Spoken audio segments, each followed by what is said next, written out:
அதிசயங்கள் செய்கிறவர் நம் அருகில் இருக்கிறார். அற்புதங்கள் செய்கிறவர் என்றும் நமக்குள் வசிக்கிறார். 2 சாமுவேல் 23 அதிகாரம் 4 வாசி பார்க்கலாம்.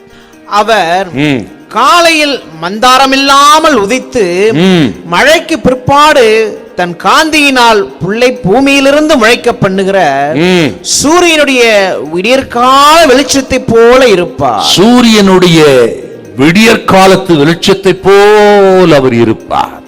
தாவீது ஆண்டவராகிய இயேசு கிறிஸ்துவை குறித்தும் அவருடைய வருகையை குறித்தும் அவர் நமக்கு ஆயத்தம் பண்ணிக்கிற ராஜ்யத்தை குறித்தும் சொன்ன அற்புதமான தீர்க்க தரிசன வார்த்தை இது. அவர் விடியற் காலத்து வெளிச்சத்தை போல் இருப்பார், மேக மந்தாரம் இல்லாத ஒரு காலை போல் இருப்பார். என்ன சொல்றாரு? இயேசு கிறிஸ்து வருவார், சாத்தான் தலையை நசுக்குவார், எல்லா சாபத்தை நீக்குவார், ஆதாமின் மூலம் உண்டான தோல்வியை ஜெயமாக மாற்றுவார் என்று இயேசு கிறிஸ்துவை விடியற் காலத்து வெளிச்சம் போல கண்டு சொன்ன வார்த்தை. ஆண்டவர் இயேசு இந்த உலகத்துக்கு வந்து எபிரேயர் 2:14-15 படி மரணத்துக்கு அதிகாரிய சாத்தானை தமது மரத்தினால் அழிக்கும்படிக்கு ஜீவகாலம் எல்லாம் மரண பயத்துக்கு உள்ளான விடுதலையாக்கும்படி இயேசு சிலுவைக்கு போனார் என்று, இயேசு சிலுவை மரணத்தின் மூலம் மரணத்துக்கு அதிக சாத்தானை அவர் அழித்து அவன் தலையை நசுக்கினார் என்று பார்க்கிறோம். ஆகவே தான் அந்த சாபத்தை, ஆதாமின் மூலம் அந்த சாபத்தை ஒழித்தார் இயேசு. கலாத்தியர் 3:13 படியாக மரத்திலே துக்கப்பட்ட எவனும் சபிக்கப்பட்டு எழுதினபடி இயேசு நமக்காக சாபமானார். இப்படி சாபத்தை தொலைப்பார், தோல்வியை வெற்றியாக மாற்றுவார், சாத்தான் தலை நசுக்கப்படும், இயேசு உயிர்த்தெழுந்தவராய் பிரகாசம் உள்ளவராய் இருப்பார் என்று கண்ட தீர்க்க தரிசனம் ஆச்சரியமான ஒன்று.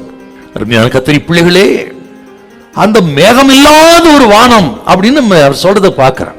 இன்றைக்கு நம்ம சூட நிறைய மேகங்கள் சூழ்ந்து கொண்டிருக்கிறது.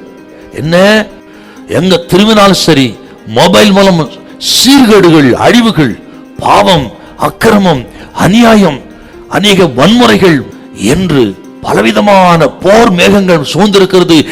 மட்டுமல்லங்க, அநேக கொலைகள், தற்கொலைகள் என்று பலவிதமான மரணங்கள், விபத்துகள், ஆபத்துகள் எப்பொழுதெல்லாம் அளவுக்கு இப்படிப்பட்ட மேகங்கள் எல்லாம் சூழ்ந்திருக்கும் போது நமக்கு ஒரு பயம் வருகிறது. இதற்கு முடிவே இல்லையா ஆண்டவரே, இது எங்க போய் நிற்க மாட்டேன் கேள்வி வருகிறது.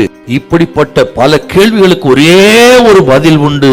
என்னவென்றால், ஆண்டவராகிய இயேசு கிறிஸ்து சீக்கிரம் வரப்போகிறார், எல்லா மேகங்களை விளக்கப் போகிறார், மகா பெரிய வெளிச்சம் உண்டாக போகிறது. விடியற் காலத்து வெளிச்சத்தை போல, சூரியனை போல உதிக்கிற இயேசு சீக்கிரம் வருவார். இந்த பயம், கலக்கங்கள் எல்லாவற்றுக்கும் ஒரு பதிலை வருகையிலே இயேசு வைக்கிறார். ஹல்லேலூயா, ஹல்லேலூயா.